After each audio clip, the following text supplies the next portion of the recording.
எதையும் எதிர்க்கத்தக்கதாக நமக்குள்ள தேவனுடைய வல்லமை இறங்கி வர வேண்டும். இன்னைக்கு உங்களை பார்த்து சொல்றார், செருபாபேலே நீ திடன்கொள். எதை உங்களுக்கு முன்மாதிரியாக வைத்து எதை உங்களுடைய இன்ஸ்பிரேஷனா வைக்கிறீங்களோ அதுதான் உங்களுடைய வாழ்க்கையாக மாறும். உறவுல இருந்தா போதாதுங்க, உறவிலிருந்து வருகிற அதிகாரமும் வல்லமையும் சத்துவமும் உங்களுக்கு தேவை. இன்னைக்கு ஆவிக்குரிய பலன் உங்களுக்குள்ள வரும்போது பூமிக்குரியவங்களை அசால்ட்டா நீங்க மாத்திருவீங்க. இருக்கிறது பைந்தாங்கோழி, ஆனா கர்த்தர் கூப்பிடுறார் பராக்கிரமசாலி.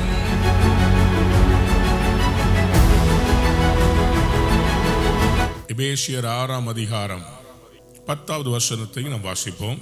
கடைசியாக என் சகோதரரே, கர்த்தரிலும் அவருடைய சத்துவத்தின் வல்லமையிலும் பலப்படுங்கள். ஒரு மனிதன் ஒலிம்பிக்ஸ்ல ஜெயிக்கணும்னா அதற்கு வேண்டிய அந்த சரீரத்தை அவன் ஆயத்தப்படுத்த வேண்டும். எந்த ஒரு காரியத்திலையும் ஒரு வெற்றி எடுக்கணும்னா அதற்காக தங்களை அவர்கள் ஆயத்தப்படுத்துவார்கள். அவங்க மசிலை ட்ரெயின் பண்ணுவாங்க, அவருடைய எலும்புகளை போஷாக் உள்ளதாக அவர்கள் மாற்றுவார்கள். Without preparation there is no victory. ஒரு காரியத்தில் உங்களுக்கு ஜெயம் எடுக்கணும்னா, எக்ஸாமில் பாஸ் பண்ணணும்னா அதுக்காக படிக்க வேண்டும். அதே போல தான் வெற்றி எடுக்கணும்னா முதலாவதாக பவுல் சொல்றாரு, கடைசியாக நீங்க எல்லாம் அவர்களுக்கு அவர் பிரசங்கம் பண்ணிட்டு அவர் சொல்றார், கடைசியாக சகோதரரே, கர்த்தரிலும் அவருடைய சத்துவத்தின் 2 காரியத்தில் நீங்க பலப்பட வேண்டும். ஒன்று கர்த்தர்ல பலப்படணும், 2வது அவருடைய சத்துவத்தின் வல்லமை. கர்த்தர்ல பலப்படுறதுனா என்ன? அவரோடு இருக்கிற உங்களுடைய தொடர்புல, அவருடைய அன்புல, அவருடைய வார்த்தையில. சத்துவம் என்றால் என்ன? இது சோர்ஸ், இது ரிசோர்ஸ். கர்த்தரிலும் அவரிடத்தில் வருகிற சத்துவத்திலும் வல்லமையிலும் பலப்படணும். நான் உங்களுக்கு சிம்பிளா சொல்லி தரேன். கிறிஸ்டியன் லைஃப் என்பது வெறும் பிளைண்டா அவரை ஃபாலோ பண்றது இல்லை, அதுல பல பரிமாணங்கள் இருக்கிறது.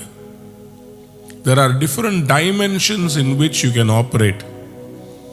அபிஷேகம் சொல்றது ஒரு லெவல் இல்லை, எல்லாருக்கும் கிடைக்கிற அபிஷேகம் என்பது வேறு. ஆவிக்குரிய வரங்களை பெற்றிருக்கிறவர்கள் அபிஷேகம் வேறு. அப்போஸ்தல ஊழியத்தில் மூவ் பண்றவங்களுடைய அபிஷேகம் வேறு. இப்படி எல்லாவற்றிலும் வித்தியாசங்கள் இருக்கிறது, ஊழியங்கள்ல வித்தியாசம் இருக்குது. அதே போல நம்ம ஆண்டவரை தேடுறதுலையும் நம்ம நெக்ஸ்ட் லெவலுக்கு மூவ் பண்ணி நம்முடைய பர்சனல் லைஃப்ல நம்ம ஜெயிக்கிறது ஒன்று, குடும்ப வாழ்விலே ஜெயிப்பது மற்றொன்று, நம்முடைய சபை வெற்றி பெறுவது ஒன்று, சமுதாயத்தின் வெற்றி, ஒரு தேசத்தின் வெற்றி, இன்ஃபேக்ட் சொல்ல போனா தேவ ராஜ்யத்தின் வெற்றி. ஸோ ஒவ்வொரு லெவல்லையும் உங்களுடைய அனாயிண்டிங்கை கர்த்தர் இன்க்ரீஸ் பண்ணிக்கிட்டே போவார். துரைத்தனங்கள், அதிகாரங்கள், பிரபஞ்சத்தின் அந்தகார லோகாதிபதிகள், இது எல்லாத்துக்காக அவர் நம்மளை ஆயத்தப்பட சொல்றார். எபேசியர் 6ஆம் அதிகாரம் 12ஆம் வசனம் வாசிக்கும் போது, ஏனெனில் மாம்சத்தோடும் இரத்தத்தோடும் அல்ல, துரைத்தனங்களோடும் அதிகாரங்களோடும் இப்பிரபஞ்சத்தின் அந்தகார லோகாதிபதிகளோடும் வான மண்டலத்தில் உள்ள பொல்லாத ஆவிகளின் சேனைகளோடும் நமக்கு போராட்டம் உண்டு. நமக்கு மாம்சத்தோட ரத்தத்தோட இல்ல. நிறைய நேரத்தில் நம்ம என்ன பண்றோம், இதோட நம்ம போராடிக்கிட்டு இருக்கிறோம். இதோட நமக்கு போராட்டம் இல்லை, இதை விட நமக்கு போராட்டங்கள் இன்னும் நிறைய இருக்குது.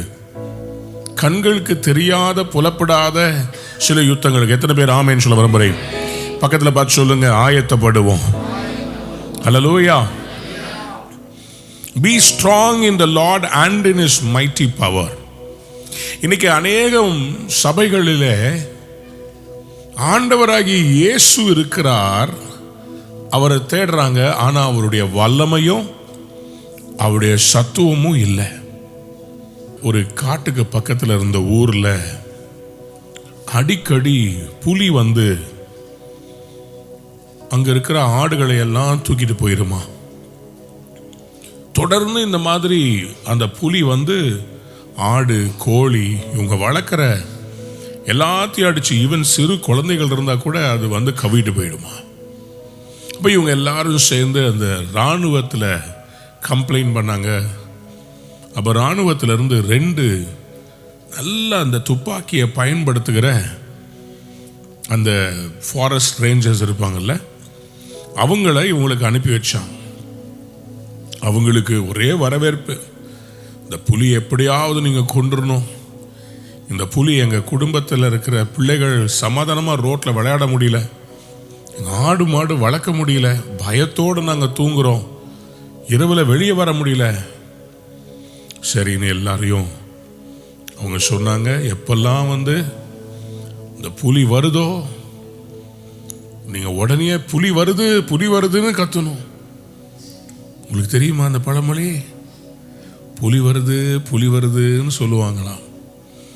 அந்த மாதிரி புலி வருது அப்படின்னு எல்லாம் அந்த புலியை பார்த்து கத்தணும். உடனே இந்த இராணுவ வீரர்கள் தோட்டாவை போட்டு இந்த துப்பாக்கியை எடுத்து சுடுறதுக்குள்ள புலி ஓடிடுமா. ஒவ்வொரு முறையும் இதே மாதிரி புலி வருது புலி வருதுன்னா இந்த புலி வந்து இவங்க போடுற சத்தத்தில் ஓடி போயிடுச்சு. இராணுவ வீரர்களும் ஒவ்வொரு தடவையும் எடுத்து எய்ம் பண்ணுவாங்க, இந்த புலி ஓடிக்கிட்டே இருந்துச்சு.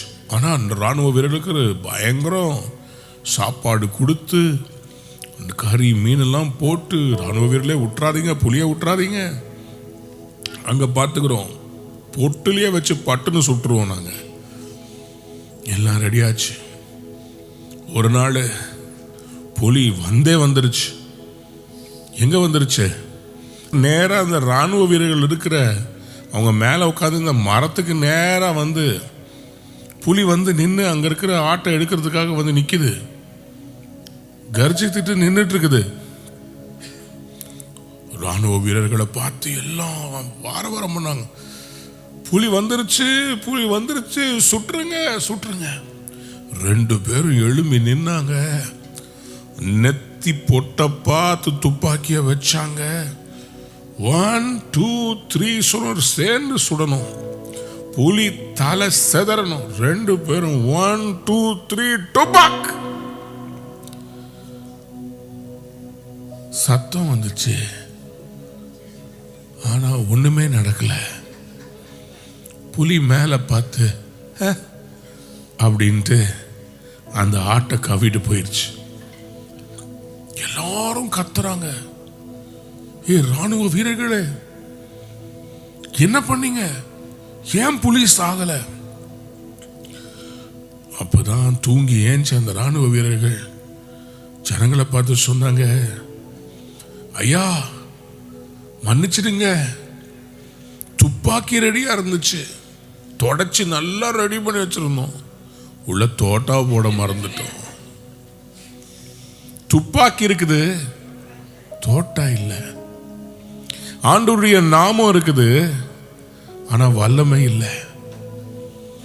இயேசுவின் ரத்தம் ஜெயம்னு சொல்றாங்க, ஆனா அதுல வல்லமை இல்லை.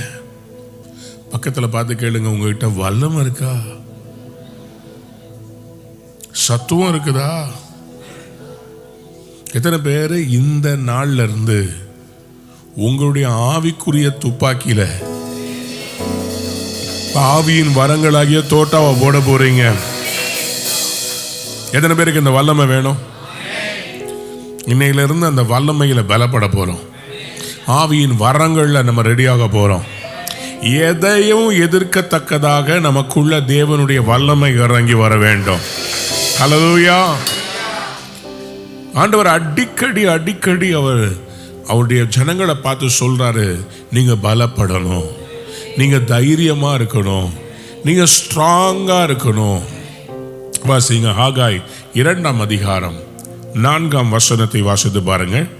ஆனாலும் செருபாபேலே நீ திடன்கொள் என்று கர்த்தர் சொல்லுகிறார். யோசாதாக்கின் குமாரனாகிய யோசுவா என்னும் பிரதான ஆசாரியனே நீ திடன்கொள், நீ திடன்கொள். தேசத்தின் எல்லா ஜனங்களே, நீங்கள் திடன் கொள்ளுங்கள், நீங்கள் திடன் கொள்ளுங்கள், வேலையை நடத்துங்கள் என்று கர்த்தர் சொல்லுகிறார். வேலையை நடத்துங்கள் என்று நடத்துங்கள் என்று கர்த்தர் சொல்லுகிறார். நான் உங்களுடனே இருக்கிறேன் என்று சேனைகளின் கர்த்தர் சொல்லுகிறார். யாராவது ஒரு பெரிய அல்லேலூயா சொல்லு. நான் நம்புறேன், விசுவாசிக்கிறேன். கர்த்தர் நம்மளை பார்த்து சொல்றாரு, நீ திடன் கொள், நீ திடன் கொள். இன்னைக்கு உங்களை பார்த்து சொல்றார், செருபாபேலே நீ திடன் கொள், என் மகளே நீ ஸ்ட்ராங்கா இரு, be strong. Oh Joshua son of Jehozadak the high priest, be strong all you people of the land. யோசுவாவை பார்த்து நீ ஸ்ட்ராங்கா இருன்றாரு, ஜனங்களை பார்த்து சொல்றாரு நீங்களும் ஸ்ட்ராங்கா இருங்க. ஏன்னா நீங்க உங்களை கொண்டுதான் நான் கர்த்தருடைய வேலையை செய்ய போறேன், அவருடைய ராஜ்யத்தை கட்ட போறேன். ஸ்ட்ராங்கா இருங்க. பக்கத்தை பார்த்து சொல்லுங்க, பி ஸ்ட்ராங். எபேசியர் 6:10 நீங்க மறந்துடாதீங்க.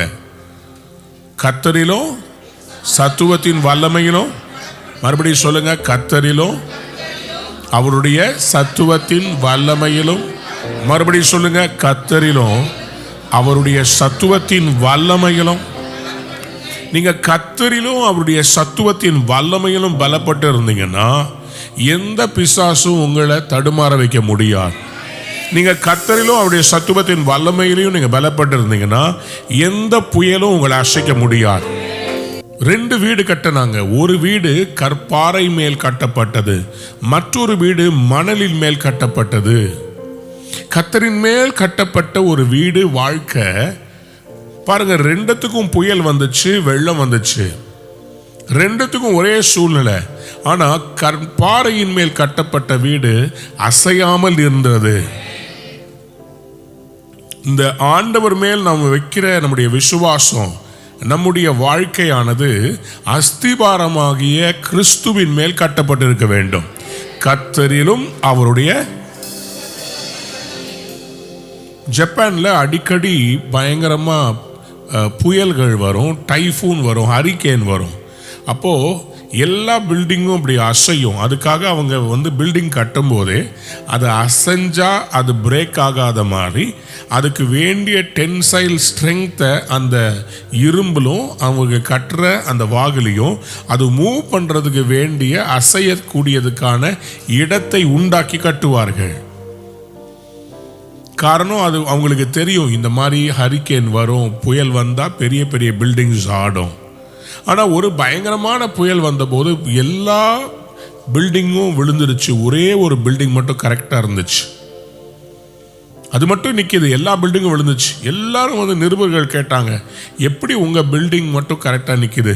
உடனே அந்த பில்டிங் என்ஜினியர் சொன்னார், நாங்கள் கவர்மெண்ட் எங்களுக்கு சொன்ன அந்த கரெக்ட் ரெகுலேஷன் படி இரும்பையும் கரெக்டான கிரேடு சிமெண்ட்டையும் சரியான அளவு கலந்து கவர்மெண்ட் பிரிஸ்கிரைப் பண்ண மாதிரியே கட்டணும், எங்களுது நிற்கிது. கர்த்தரிலும் அவருடைய சத்துவத்தின். அப்போ வேதம் நமக்கு சொல்லுகிற பிரகாரமாய் நம்முடைய வாழ்க்கை இருக்குமானால் யாராவது ஒரு பெரிய அல்லேலூயா சொல்லுங்க. ஏன்னா நம்முடைய சத்துவமும் நம்முடைய பலனும் எங்கே இருந்து வருகிறது? சங்கீதக்காரனை கேட்டு பார்த்தா சங்கீதம் 105:4 சங்கீதக்காரன் இப்படியாக சொல்லுவார். Psalm 105:4, கர்த்தரையும் அவர் வல்லமையும் நாடுங்கள், அவர் சமூகத்தை நித்தமும் தேடுங்கள். Look to the Lord and his strength, seek his face always. Seek his face always. கர்த்தரிலும் அவருடைய சத்துவத்தின் வல்லமையிலையும் நம்ம பெருகணும்னா அவருடைய சமூகத்தை நாம் நாட வேண்டும், தேட வேண்டும். இப்போ நீங்க இந்த காலை வேளையில அவருடைய சமூகத்தை நாடி தேடி வந்திருக்கிறீங்க. ஒருவேளை நீங்க தொலைக்காட்சிக்கு முன்போ அல்லது உங்களுடைய போனுக்கு முன்போ உட்கார்ந்து இந்த செய்தியை நீங்க கேட்குறீங்க. நீங்க அவரை நாடுறதுனால, அவரை தேடுறதுனால, அவர் சமூகத்தை நீங்க தேடுறதுனால அவருடைய வல்லமையில் நீங்கள் பெருகுவீர்கள். யாராவது ஒரு அல்லேலூயா சொல்றீங்களா? ஹல்லேலூயா. இந்த பாடி பில்டர்ஸ்க்கு புரோட்டீன் தேவை. அந்த புரோட்டீன் தான் அவங்களுடைய மசில்ல இருக்கிற அந்த ஸ்ட்ரெங்த்தை ஏற்றும். ஆவிக்குரிய வாழ்க்கைக்கு வார்த்தை தேவை. இந்த வார்த்தையை நான் பிரசங்கம் பண்ணும்போது உங்களுக்குள்ள இருக்கிற ஆவிக்குரிய மசில்ஸ் ஸ்ட்ராங் ஆகிட்டே வருது. உங்களுக்குள்ள கர்த்தருடைய சத்துவமும் அவருடைய வல்லமையும் பெருகி கொண்டே இருக்கிறது. எத்தனை பேர் ஆமேன் சொல்ல விரும்புறீங்க? சொல்லுங்க ஆமேன். ஹல்லேலூயா. கர்த்தரிலும் அவருடைய சத்துவத்தின் வல்லமையிலும் பலப்படுங்கள். So look to the Lord and His strength, seek His face always. அவரை நோக்கி பார்க்கணும். அவர்கள் அவரை நோக்கி பார்த்து அவர்கள் முகங்கள். அதே போல இந்த வசனத்தையும் ஞாபகம் வச்சுக்கோங்க. கர்த்தரையும் அவர் வல்லமையும் நாடுங்கள், அவர் சமூகத்தை நித்தமும் தேடுங்கள். எதற்காக அவரை தேடணும்? அவரை தேடினீங்கன்னா, அவர் முகத்தை பார்த்தீங்கன்னா, அவரிடத்தில் இருக்கிற வல்லமை நமக்குள்ளே வந்துவிடும். சொல்லுங்க ஆமென். நீங்க எதை உங்களுக்கு முன்மாதிரியா வச்சு, எதை உங்களுடைய வாழ்க்கையினுடைய இலக்காக வைத்து நாடுகிறீர்களோ அப்படிதான் நீங்களும் மாறுவீர்கள். எதை உங்களுக்கு முன்மாதிரியா வைத்து, எதை உங்களுடைய இன்ஸ்பிரேஷனா வைக்கிறீங்களோ அதுதான் உங்களுடைய வாழ்க்கையாக மாறும். Inspiration will always inspire you to become what you aspire. I'll say it again. Inspiration will always inspire you to become what you aspire. எது உங்களை உணர்வுபூர்வமாக தூண்டுகிறதோ நீங்கள் அதாகவே மாறிவிடுவீர்கள். இயேசுவை போல அவருடைய வல்லமை, அவருடைய சத்துவம். ஆண்டவராக இயேசு கிறிஸ்து ஒரு ஜெயத்தின் மென்டாலிட்டியோடு இருந்தார். வியாதியை பார்த்தா வியாதிக்கு அதன் மேல் அதிகாரம் தனக்கு உண்டு என்பதை அவர் நிரூபித்தார். பிசாசை பார்த்தா அதுக்கு மேல அதிகாரம் உண்டு என்று நிரூபித்தார். மரணத்தை பார்த்தா சிலுவையில இன்னும் போகவே இல்லை, ஆனாலும் மரித்தவர்களை உயிரோடு எழுப்புகிற வல்லமை தனக்குள் பிதா வைத்திருக்கிறார் என்பதை அவர் மாம்சமும் ரத்தமும் உடையவராய் இருந்த போதே விசுவாசித்தார். He was fully God and he was fully man. He was not doing miracles through அவர் மந்திரத்தால தந்திரத்தால அவர் அற்புதங்களை செய்யல. கர்த்தரிலும் அவருடைய சத்துவத்தின் வல்லமையிலும் அவர் நிரம்பி இருந்தார். யாராவது ஒரு ஆமென் சொல்லுங்க. அப்போஸ்தலர் 10ஆம் அதிகாரம் 38ஆம் வசனத்தை வாசித்து பாருங்க. நசரேயனாகிய இயேசுவை தேவன் பரிசுத்த ஆவியினாலும் வல்லமையினாலும் அபிஷேகம் பண்ணினார். தேவன் அவருடனே கூட இருந்தபடியினாலே அவர் நன்மை செய்கிறவராயும், அவர் என்ன செய்கிறவராய்? நன்மை செய்கிறவராயும் 5 அப்போ 2 மீன் 5000 பேருக்கு பெட்டு கொடுக்க வச்சார். சொல்லுங்க ஆமென் சொல்லுங்க. இன்னைக்கு கர்த்தர் அதை உங்க வாழ்க்கையில செய்வார். எத்தனை பேர் ஆமென் சொல்ல விரும்புறீங்க? அடுத்தது, பிசாசின் வல்லமையில் அகப்பட்ட யாவரையும் குணமாக்குகிறவராயும் சுற்றித் திரிந்தார். குணமாக்குகிறவராய் சுற்றித் திரிந்தார். யாராவது அல்லேலூயா. அன்பு தேவனுடைய பிள்ளைகளே, ஆண்டவர் இன்னைக்கு உங்களுடைய என்னையும் எக்யூப் பண்ண விரும்புகிறார்.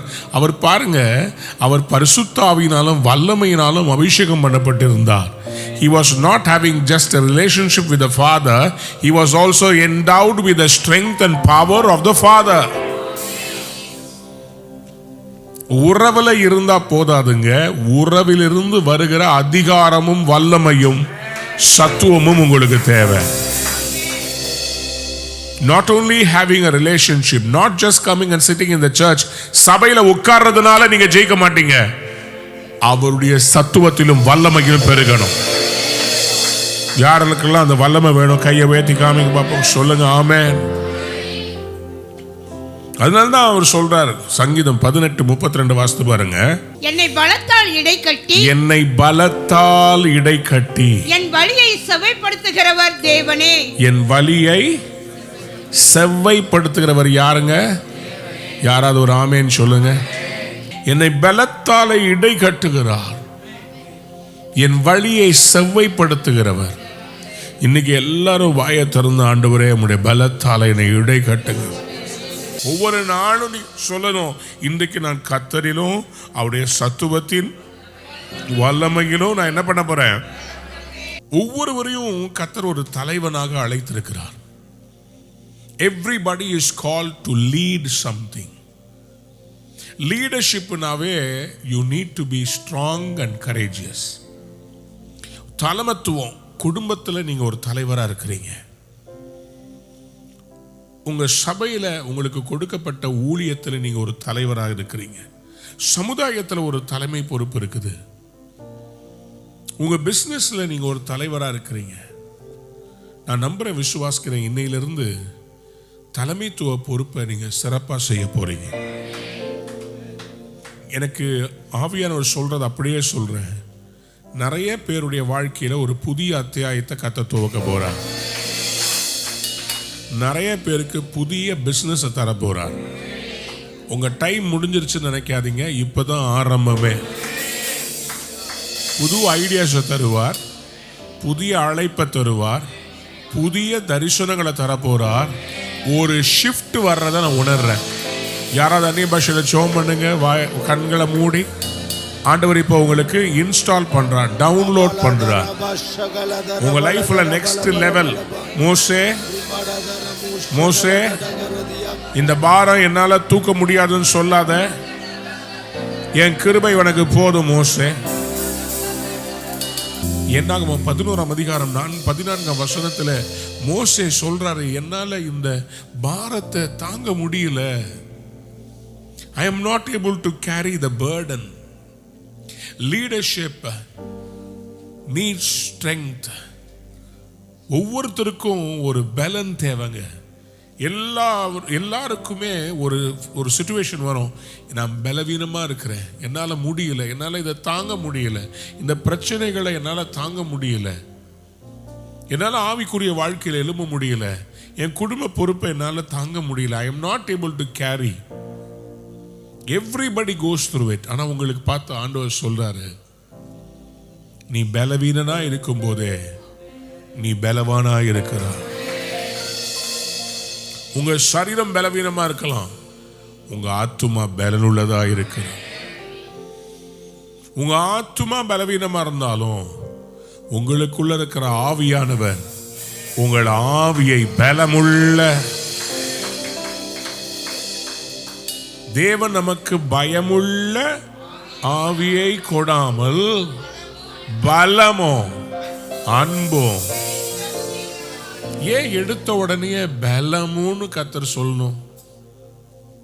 ஏன் எடுத்த உடனே ஆண்டவர் சொல்லணும் பலமும் அன்பும் தெளிந்த புத்தியும் உள்ள? ஏன்னா ஃபர்ஸ்ட் அவர் நமக்கு கொடுக்கிற ஆவியே பலத்தின் ஆவி.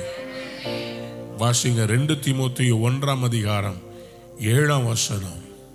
தேவன் நமக்கு பயமுள்ள ஆவியை கொடாமல். 2 Timothy chapter 1 verse 7 says, for God did not give us a spirit of fear, பலமும் அன்பும் தெளிந்த புத்தியும் உள்ள ஆவியை கொடுத்திருக்கிறார். but a spirit of power, of love and self discipline. Spirit of power, எல்லாரும் சொல்லுங்க dunamis. தேவன் நமக்கு கொடுக்கிற அந்த வல்லமைக்கு பெயர் சாதாரண பவர் அல்ல, டுனாமிஸ். அந்த டுனாமிஸ்ல இருந்து தான் டைனமைட் வருகிறது. உலகத்தில் இருக்கிற எல்லா வல்லமைகளை விட பெரிய வல்லமை. சத்தமா ஆமென் சொல்லுங்க. ஹல்லேலூயா. சில நேரத்தில் நம்ம லைஃப்ல சில சூழ்நிலைகள்ல நான் வீக்கா இருக்கிறேன், என்னால் இதை தாங்க முடியலன்னு சொல்லும்போது ஒன்றை ஞாபகப்படுத்திக் கொள்ளுங்கள், நாம் பலவீனமாக இருக்கும் போதே நம்ம பலவானா இருக்கிறோம். சொல்லுங்க ஆமென். 2 கொரிந்தியர் 1ஆம் அதிகாரம் 8-9 தயவு செய்து வாசிங்க. நான் கேட்கிற வசனங்களை. ஆகையால் சகோதரரே, ஆசியாவில் எங்களுக்கு நேரிட்ட உபத்திரவத்தை நீங்கள் அறியாதிருக்க எங்களுக்கு மனதில்லை. என்னவெனில் பிழைப்போம் என்கிற நம்பிக்கை அற்று போகத்தக்கதாக எங்கள் பலத்திற்கு மிஞ்சின அதிக பாரமான வருத்தம் எங்களுக்கு உண்டாயிற்று. நாங்கள் எங்கள் மேல் நம்பிக்கையாய், ஆனா நாங்க ஒண்ணு செஞ்சோம், எங்களுக்கு பலன் இல்லைன்ற சூழ்நிலை வரும்போது நாங்க எங்க மேல நம்பிக்கை வைக்கல, மரித்தோரை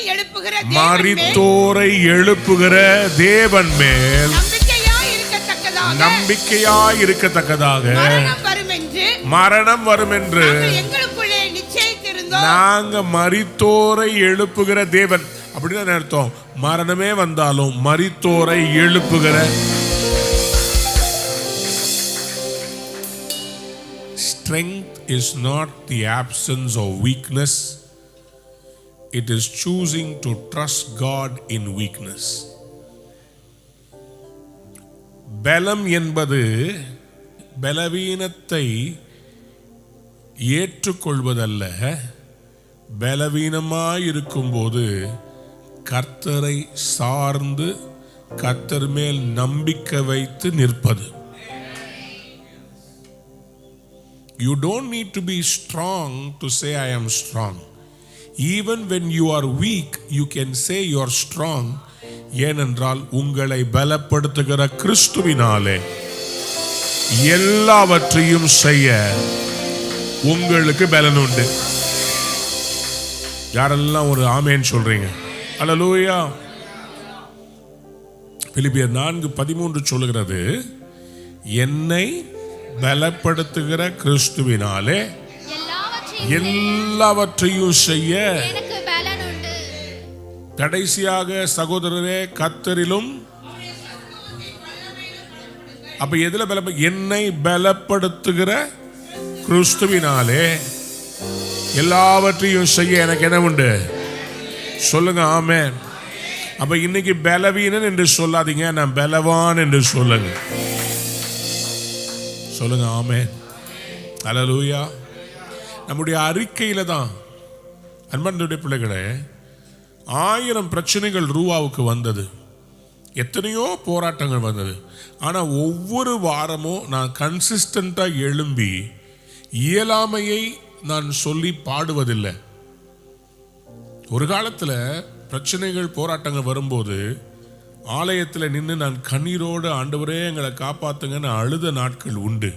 ஆனா எனக்குள்ள ஆண்டவர் இப்போ ஒரு மாற்றத்தை கொண்டு வந்து என்னை ஆண்டவர் பலப்படுத்தி இப்போ நான் ஒவ்வொரு ஞாயிற்றுக்கிழமையும் நின்று பிரசங்கம் பண்ணும் போதும் உங்களுக்கு போதிக்கும் போதும் நான் பலவீனமா இருப்பேன், ஆனா உங்களுக்கு பலத்தை குறித்து பேசிக்கிட்டே இருப்பேன்.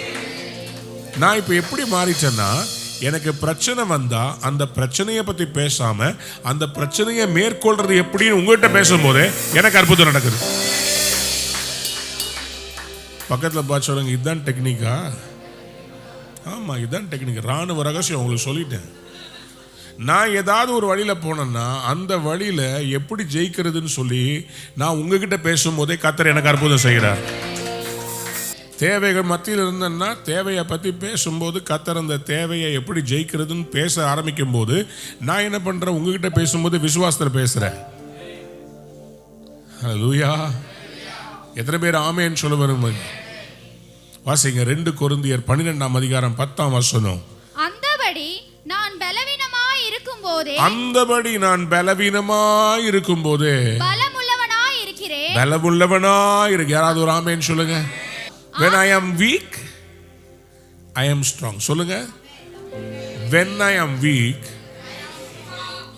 I am. சிலருக்கு இந்த பலவீனம்ன்றது ரொம்ப பிடிச்ச வார்த்தை. சமைக்க கூடாதுன்னு முடிவு பண்ணிட்டாங்கன்னா எனக்கு ரொம்ப பலவீனமா இருக்கு, எனக்கு முடியல போங்க. உங்க உடம்புல பலவீனம் இருந்துச்சுன்னா பலவீனம் என்று சொல்லாதீங்க, அறிக்கை பண்ணாதீங்க. நான் பலவான்னு சொல்லுங்க. யார் கேட்டாலும் சொல்லணும், நான் பலவானா இருக்கிறேன். புரியல? பக்கத்துல பார்த்து இன்னையில இருந்து உங்க வாயில ஒரு பாசிட்டிவா எல்லாத்தையும் பாசிட்டிவா பேசுங்க. அல்லேலூயா. உங்க பொருளாதாரம் எப்படி இருக்குதுன்னு கேட்டா சொல்லணும், நான் நீங்க பேங்கை வாங்க போறேன். விசுவாசத்துல, அபிஷேகத்துல, வரங்கள்ல, விசுவாச துரத்துறதுல, ஊழியம் செய்யறதுல, குடும்பத்தை நடத்துறதுல, சமுதாயத்துல, ஆத்தும ரட்சிப்புல பாருங்க எவ்வளவு பலன் இருக்குது, எவ்வளவு பலன் இருக்குது. பிள்ளைகளை வளர்க்கணும்னா ஒரு பலன் வேணும். ஒரு பிசினஸ் நடத்தணும்னா ஒரு பலன் வேணும். எல்லாத்துக்கும் பலன் தேவை. இன்னைக்கு ஆவிக்குரிய பலன் உங்களுக்குள்ள வரும்போது பூமிக்குரியவங்களை அசால்ட்டா நீங்க மாத்திடுவீங்க.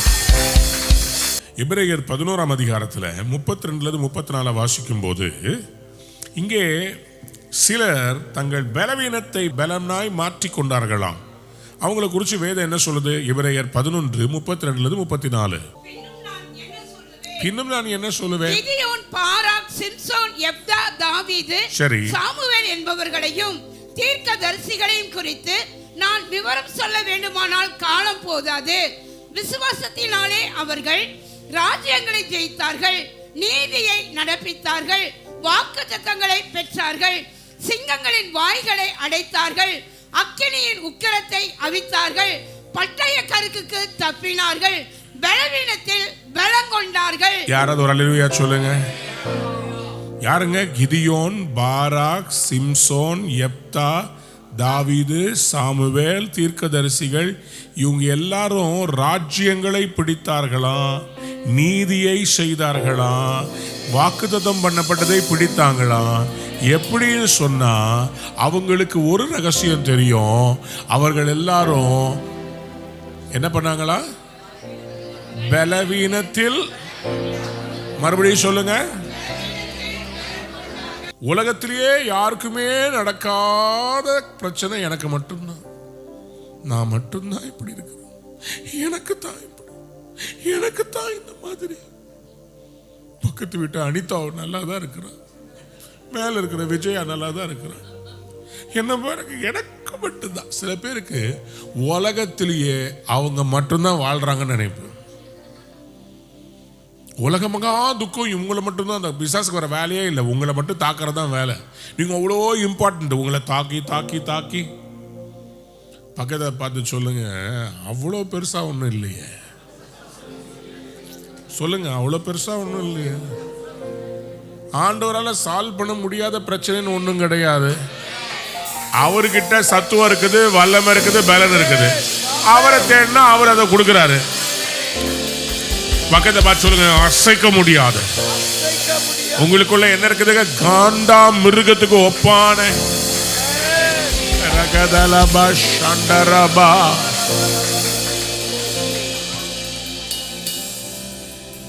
பலவீனத்தில் பலன் கொண்டார்கள், யுத்தத்தில் வல்லவரானார்கள், அந்நியருடைய சேனைகளை முறியடித்தார்கள். திராட்சை ரசத்தை பிழிகிற குழியான ஆலைக்குள்ளே நெற்கதிர்களை அடிக்க உள்ளே இறங்கி நின்றான கிதியோன். பயம். சமனான வெளியிலே காற்று வீசுகிற இடத்திலே போர் அடிப்பார்கள். நெல் அடிப்பாங்க, நெல் விழும், பதறு பறக்கும். பறக்கணும்னா குழியில் இருக்கக்கூடாது, சமனான இடத்துல இருக்கணும். ஆனால் அந்த மீதியானியர்கள் எப்போதும் வந்து அட்டாக் பண்ணி இவன் மைண்டில் நான் வீக்கு, என்னால் அவங்கள மேற்கொள்ள முடியாதுன்னு சொல்லி கடந்த கால தோல்விகள். நான் ஒரு அருமையான ஒரு வீடியோ ஒன்று பார்த்தேன். ரேமா வேர்டுடைய அந்த குரூப்பில் இருக்குது. ஒரு மீனை, பயங்கர வல்லமையான ஒரு மீன், ஒரு தொட்டியில் உள்ளே போட்டாங்க. இந்த பக்கம் மற்ற மீனை போடுறதுக்கு முன்னாடி நடுவில் ஒரு கிளாஸ் உள்ள வச்சாங்க. வச்சுட்டு அந்த மீன் சாப்பிடக்கூடிய சின்ன சின்ன மீன்களை ஆப்போசிட் சைடு போட்டாங்க. இந்த பெரிய மீன் என்ன பண்ணுச்சு? அந்த பக்கம் இறைய பார்த்த உடனே ஸ்ட்ரெயிட்டாக வந்துச்சு, அதை விழுங்கலான்னு. ஆனால் கிளாஸில் மோதிச்சு. அதுக்கு ஒரே ஒரு ஷாக் ஆயிடுச்சு. என்னடா இது? பார்த்துச்சு, விடக்கூடாது, சாப்பாடு இருக்குதுல, எப்படியாவது போயிடலான்னு திருப்பியும் வந்து மோதிச்சு. பாருங்க, பல்லு உடஞ்சிருச்சு. திருப்பி மோதிச்சு, ஒரு பக்கமே அப்படியே பயங்கரமாக அதுக்கு அடிபட்டு ரத்தம் வந்துச்சு. போய் ஒரு ஓரமாக நின்றுச்சு. இந்த டெஸ்ட் பண்ணிட்டு இருந்தவங்க என்ன பண்ணாங்க? நடுவில் இருக்கிற கிளாஸை இப்போ எடுத்து விட்டாங்க. அந்த கிளாஸை எடுத்துன உடனே அந்த குட்டி மீனெல்லாம் இப்போ இந்த பெரிய மீன் பக்கத்தில் வந்துச்சு. ஆனால் பெரிய மீன் அந்த குட்டி மீனை சாப்பிடல. அதுக்கு சாப்பிட முடியும், ஆனால் அது என்ன பண்ணிருச்சுன்னா நடுவில் இருந்த அதுக்கு இப்போ அந்த சாப்பிட வேண்டிய அந்த சாப்பாடு பெருசாக தெரியல, அது மனசில் ஒரு பயம் வந்துருச்சு. நான் இதை சாப்பிட போனால் எனக்கு பிரச்சனை வருது, அதனால எனக்கு பிரச்சனை வேண்டாம். நான் ஊழியத்துக்கு போனால் எனக்கு பிரச்சனை வருது, அதனால எனக்கு ஊழியம் வேண்டாம். இன்னைக்கு நிறைய பேருக்கு அந்த மாதிரி தான். இந்த மீன் பக்கத்துலேயே சின்ன மீன்லாம் நீந்துது. ஆனால் இந்த மீன் மனசில் எனக்கு காயம் வந்ததுக்கு ஏதோ ஒரு காரணம் இருக்குது, நான் போகக்கூடாது.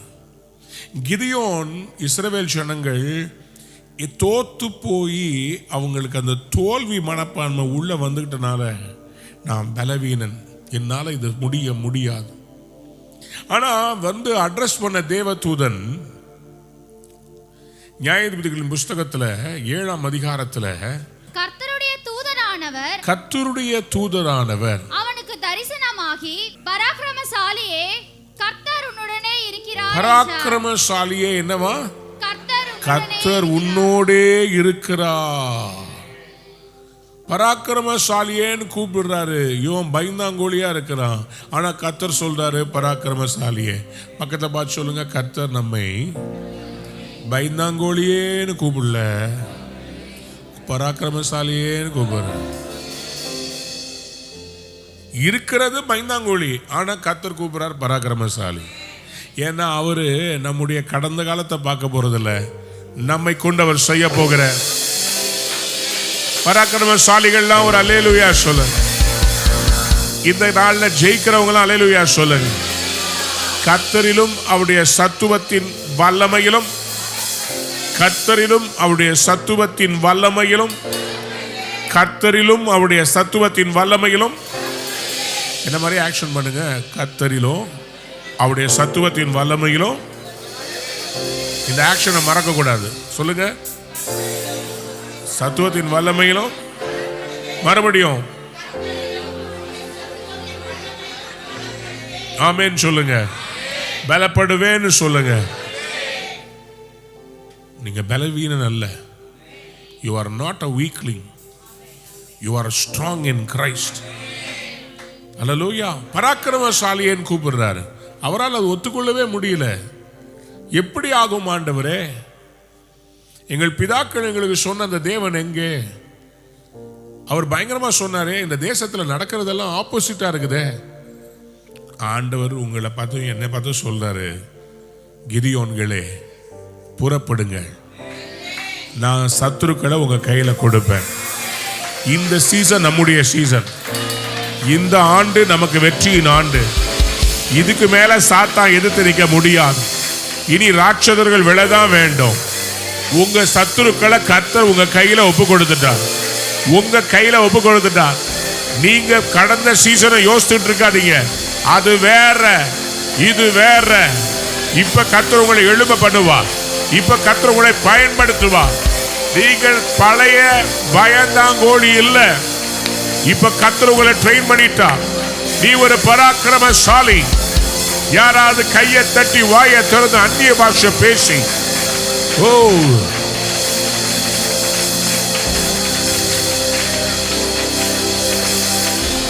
எபிரேயருக்கு எழுதப்பட்ட நிருபம் 4ஆம் அதிகாரம் 15-16 வாசிக்க போறோம். புரிந்து கொள்ள வேண்டும். We have a role model called Jesus Christ. ஒரு முன்மாதிரியை கர்த்தர் நமக்கு தந்திருக்கிறார். ஆண்டவராக இயேசு கிறிஸ்து பலவீனமா இருந்தார், ஆனா பலனா செயல்பட்டார். மனுஷகுமாரன் தலை சாய்க்க இடம் இல்லை, ஆனா அவருக்கு ஒரு பொருட்டு இல்லை. ஆண்டவர் உங்ககிட்ட எதிர்பார்க்கிறது வச்சுக்கிட்டு செய்யறது இல்லை, விசுவாசத்தில் நடப்பது. இல்ல ஆனா இருக்கு, கிடைக்கல ஆனா வரல ஆனா வரும்னு சொல்ல போறீங்களா, வந்துருச்சுன்னு சொல்ல போறீங்க? வந்துச்சின்னு சொன்னீங்கன்னா வந்துச்சு. வரும்னா என்னைக்காவது ஒரு நாள் வரும். பஸ் ஸ்டாண்டில் போய் இப்படி நிற்பீங்களா? இப்போ அது வரும். என்ன சொல்லுவீங்க? இப்போ வரணும், இப்போ வரணும். அந்த எதிர்பார்ப்புனா இப்போ வந்துடும். அந்த எதிர்பார்ப்பு உங்களுக்கும் அதே மாதிரி வசனத்தை கேட்டுட்டு, என்றைக்கு ஒரு நாள் அன்றைக்கு எனக்கு வரும், அன்றைக்கு எனக்கு வரும்னு உட்கார்ந்துருக்காதீங்க. இன்றைக்கு வரப்போகுது, இன்னைக்கு வெற்றி வரப்போகுது, இன்னைக்கு ஜெயம் வரப்போகுது. யாராவது ஒரு அல்லேலூயா சொல்லுங்க, வாசிக்கலாம். நம்முடைய பலவீனங்களை குறித்து என்ன வசனம்? எபிரேயர் 4:15-16. For we do not have a high priest who is பரிதபிக்க கூடாத பிரதான ஆசாரியர் நமக்கு இராமல் எல்லா விதத்திலும் நம்மை போல சோதிக்கப்பட்டோம் பாவம் இல்லாதவராய் இருக்கிற பிரதான ஆசாரியரே நமக்கு இருக்கிறார். ஆதலால் இரக்கத்தை பெறவும் ஏற்ற சமயத்திலே சகாயம் செய்ய கிருபையும் அடையவும் எப்படி போகணுமா? கிருபாசனத்துக்கிட்ட தைரியமா போகணும், ஸ்ட்ராங்கா போகணும், சத்துவத்துல போகணும். இரக்கத்தை பெற்றுவோம் அப்படின்ற அந்த அந்த தைரியத்துல போகணும். இன்னைக்கு எத்தனை பேர் அந்த தைரியத்துல கர்த்தரை அப்ரோச் பண்ண போறீங்க? கிதியோன், சிம்சோன், தாவீது, சாமுவேல் இவங்க எல்லாம் பலவீனமா இருக்கும் போதே பலன் கொண்டார்கள். உங்களையும் கர்த்தர் பலப்படுத்த விரும்புகிறார். உங்களுடைய விசுவாசம் என்பது அது வளர வேண்டிய ஒரு காரியம். உங்களுடைய விசுவாசம் என்பது வளர வேண்டும். யாராவது ஆமென் சொல்லு. எப்படி வளரணும்? நம்ம கர்த்தருடைய வார்த்தையில வளரணும். எப்படி வளரணும்? கர்த்தருடைய சத்துவத்தில், ஜெபத்தில் வளரணும். கர்த்தருடைய சத்துவத்திலும் வளருங்கன்னு சொல்லும்போது நல்லா புரிஞ்சுக்கோங்க. காத்திருக்கும் போது நீங்கள் பலப்படுவீர்கள். ஏசாயா 40 கர்த்தருக்கு காத்திருக்கிறவர்களோ புது பலன் அடைந்து கழுகுகளைப் போல சட்டைகளை அடித்து எழும்புவார்கள். அவர்கள் ஓடினாலும் இளைப்படையார்கள், நடந்தாலும் சோர்ந்து போகார்கள். சொல்லுங்க ஆமென். காத்திருக்கிறவங்க பலன் அடைவாங்க. இரண்டாவது, கிருபையை நாடுகிறவர்கள் பலன் அடைவார்கள். 2 தீமோத்தேயு 2:1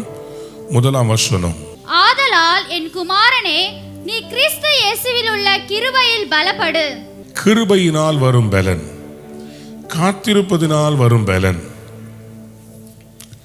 வார்த்தைகளை படிப்பதினால் வருகிற பலன். சொல்லுங்க ஆமென். கர்த்தருடைய வசனத்தை தேடி வாசியுங்கள். கர்த்தருடைய வார்த்தை வெளிப்பட்ட போது நான் அதை உட்கொண்டேன். எரேமியா தீர்க்கதரிசன புஸ்தகத்துல உம்முடைய வார்த்தைகள் கிடைத்தவுடனே அவைகளை உட்கொண்டேன். உம்முடைய வார்த்தைகள் எனக்கு சந்தோஷமும் என் இருதயத்துக்கு மகிழ்ச்சியுமாய் இருந்தது. சேனைகளின் தேவனாய கர்த்தாவே, உம்முடைய நாமம் எனக்கு தரிக்கப்பட்டிருக்கிறது. எரேமியா 15:16. சோ வார்த்தைகளினால் கிடைக்கிற பலன். நீதிமொழிகள் 24:5 வாசிக்கும் போது ஞானத்தினால் வருகிற பலன். ஞானம் உள்ளவன் பலம் உள்ளவன், அறிவுள்ளவன் தன் வல்லமையை அதிகரிக்க பண்ணுவான். ஞானம் உள்ளவன் பலம் உள்ளவன். நீங்க வெறும் அந்நிய பாஷை பேசினா போதாதுங்க, ஞானமா நடக்கணும். அப்பதான் நீங்க பலவானா இருக்க முடியும். கிறிஸ்தவனா இருந்தா பத்தாது, ஞானமா இருக்கணும். ஒரு பிஸ்னஸ் பண்றீங்களா, ஞானமா இருக்கணும்.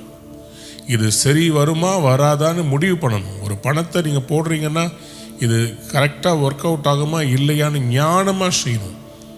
தேவையில்லாமல் போய் சிக்கக்கூடாது. இந்த பிட்காயினில், ஸ்டாக் மார்க்கெட்டில், ரியல் எஸ்டேட்டில் இதெல்லாம் இன்வால்வ் ஆகும்போது ரொம்ப ஞானமாக நடக்கணும்.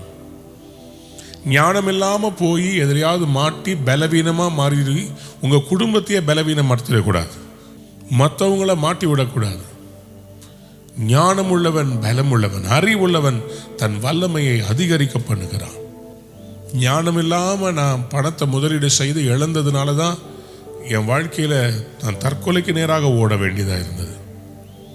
ஞானம் இல்லாமல், அந்த ஞானத்தை தருகிறவர் நம்முடைய பரிசுத்த ஆவியானவர்.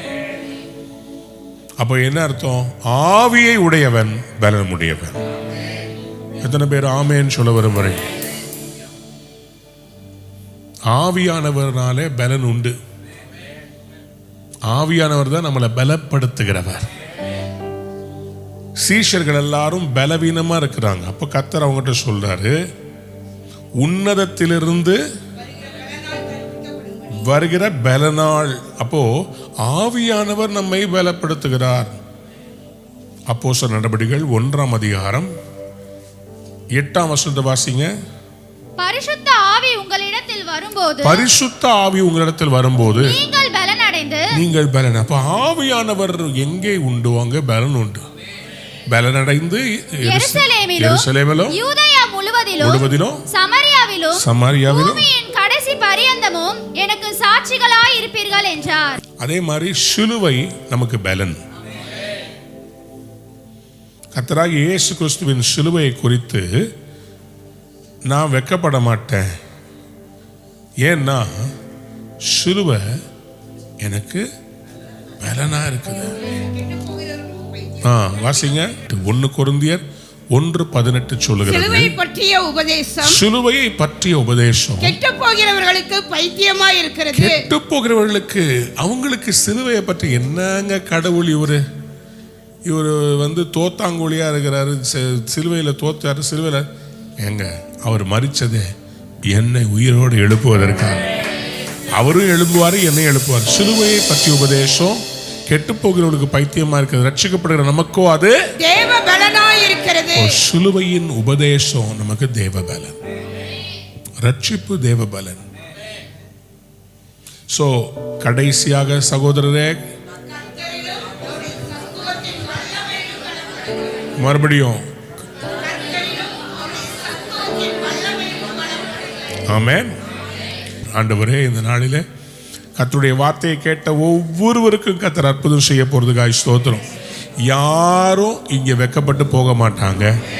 ஒவ்வொருவரும் பலப்பட போறாங்க. ஒவ்வொருவரும் எழுப்பி பிரகாசிக்க போறாங்க. உடைய வாழ்க்கையை நீர் வளமாக்குறதுக்காக உமக்கு நன்றி ராஜா.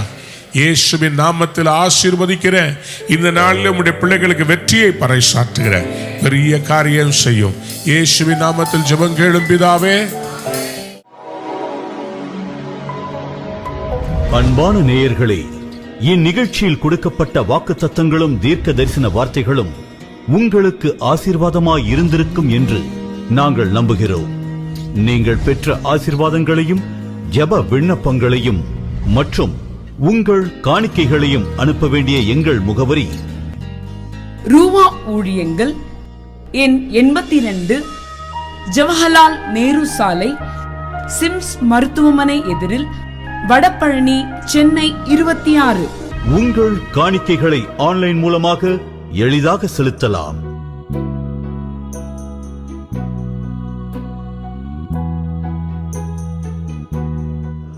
எங்கள் இணையதள முகவரி www.ruhaministries.org.